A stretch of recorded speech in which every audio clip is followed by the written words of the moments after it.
एका शहराची लोकसंख्या 20,000 आहे. ती पहिल्या वर्षी 20% वाढते आणि दुसऱ्या वर्षी 30% वाढते. तर त्या शहराची 2 वर्षानंतरची लोकसंख्या किती? यासाठी सूत्र आहे 2 वर्षानंतरची लोकसंख्या बरोबर एकूण लोकसंख्या गुणिले 120% गुणिले 130%. पहिल्या वर्षी 20% वाढते म्हणजे 100ला 20% म्हणजे 120 आणि दुसऱ्या वर्षी 30% म्हणजे 100वर 30 वाढ म्हणजे 130% वाढ होय. या सूत्रामध्ये आपण जर किमती गाठल्या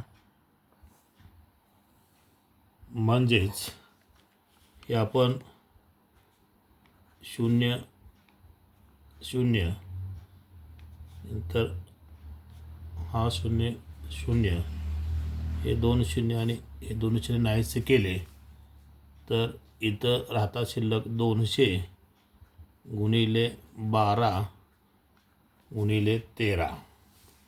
तर आपण 200 गुणिले 12 केले तर 12 दोन्ही 24 आणि वरचे 2 शून्य म्हणजे 2400 येतील गुणिले 13 होय.